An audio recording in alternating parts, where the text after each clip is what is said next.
ये गंजेड़ी, ये नशेड़ी, ये भंगेड़ी, ये अफीमची, ये चरसी। चलिए, इन गोदी पत्रकारों की शान में एक मशहूर शेर को थोड़ा सा एडिट करके, यानी थोड़ा तरमीम करके पेश करूंगा। मशहूर शेर ये है कि खैर बदनाम तो पहले भी बहुत थे, लेकिन बायकॉट होना था कि रुसवाई को पर लग गए। जब से इंडिया अलायंस ने इन 14 पत्रकारों की बायकॉट की लिस्ट सार्वजनिक यानी आम की है, तब से देश में और खास करके मीडिया जगत में जैसे कयामत टूट पड़ी है, हाहाकार मचा हुआ है। गोदी मीडिया की हालत कुछ इस तरह से हो गई है कि तड़प तड़प के इस दिन से आह निकलती रही, ऐसा क्या गुनाह किया कि हम लुट गए। इंडिया गठबंधन ने जब से यह कहा है कि ये 14 पत्रकार नफरती एजेंडा चलाते हैं, कोई भी इनकी डिबेट में नहीं जाएगा, तब से इन गोदी मीडिया एंकरों को वो मिर्ची लगी है भाई साहब, वो मिर्ची लगी है कि क्या बताएं। अलग अलग ड्रामे इनके न्यूज चैनल पर शुरू हो गए हैं। इन गोदी पत्रकारों को इमरजेंसी की याद आने लगी है।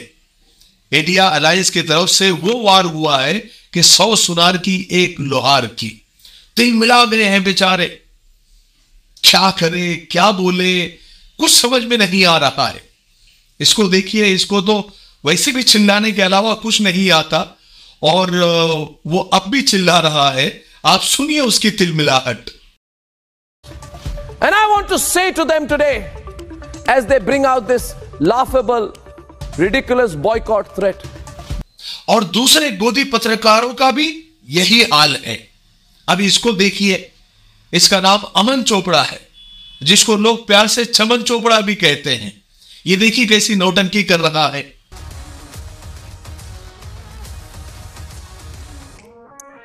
शायद यही चाहती है कांग्रेस। और इस पत्रकार को लोग गुल्लू कहते हैं, हम नहीं, लोग गुल्लू कहते हैं। थोड़ी मर्यादा रखिए।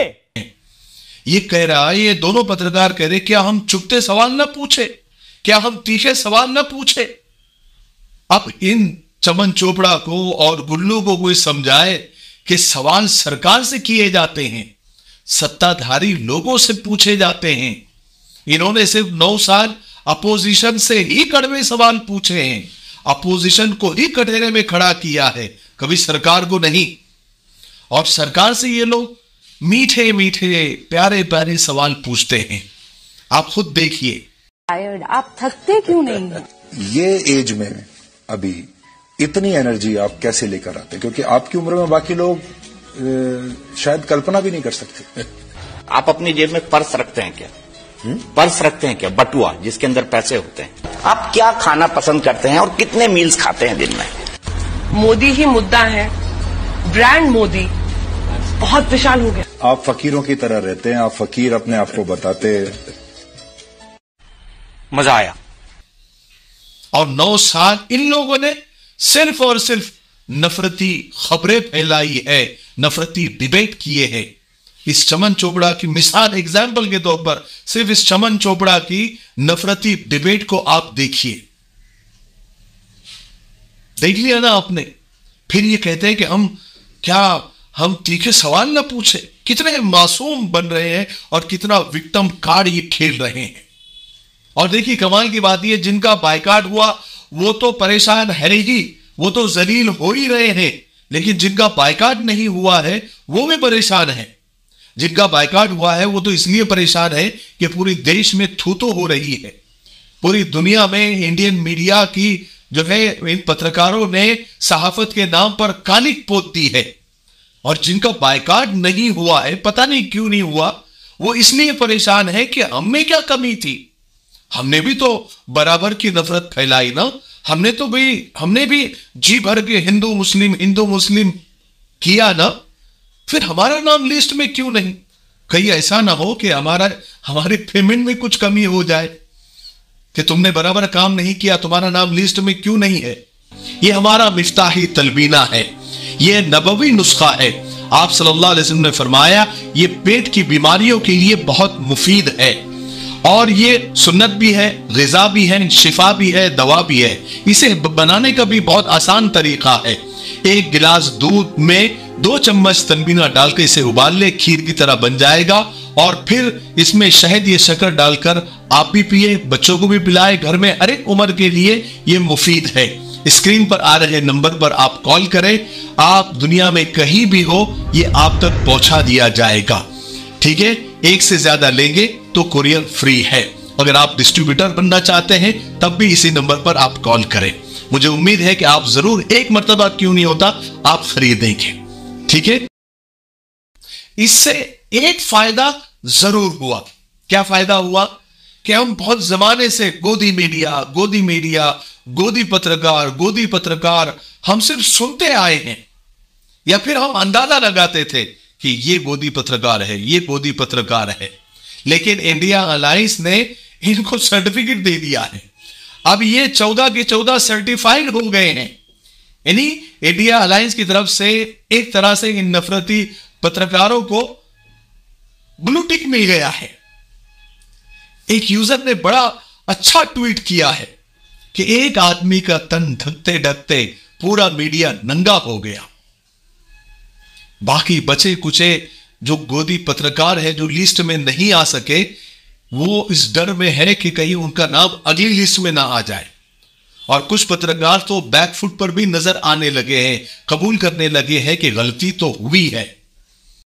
मैं इस बात को स्वीकारती हूं कि कुछ जर्नलिस्ट्स ने इररिपेयरेबल डैमेज किया है अपने तौर तरीकों से।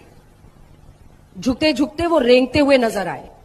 उम्मीद तो कम है, लेकिन शायद इस बायकाट से वो ये समझ जाए कि उन्होंने इतने सालों से जो नफरत का बाजार गर्म किया है, जो हिंदू मुस्लिम को लड़ाया है और पूरे देश को एक बारूद के ढेर पर लाकर खड़ा कर दिया है, आग लगाकर उसमें घी डालने का काम किया है, और देश के कुछ लोगों को ज़ॉम्बी उन्होंने बना दिया है। फिर उन ज़ॉम्बियों ने कितने मासूमों की जान ली है, ये शायद उनके समझ में आ जाए और ऊपर वाला उनको तौबा की तौफीक दे दे।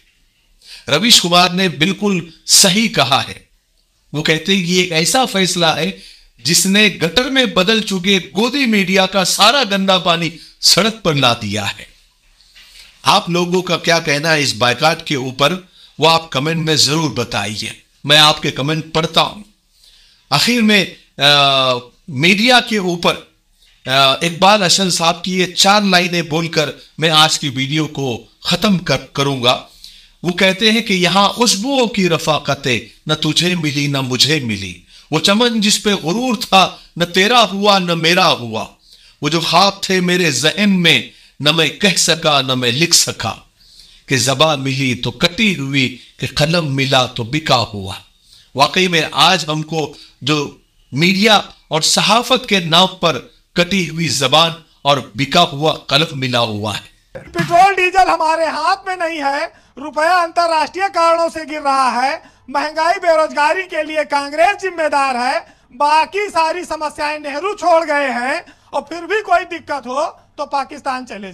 अस्सलाम वालेकुम दोस्तों, आज मिफ्ताही परफ्यूम्स के जानिब से ये 3 नए इत्र आपके लिए लॉन्च किए जा रहे हैं। पहला है संदल ऊद, दूसरा है सिदरा और तीसरा है एहसास। संदल ऊद ये खालिस संदल की लकड़ी से तैयार किया गया है, और सिदरा इस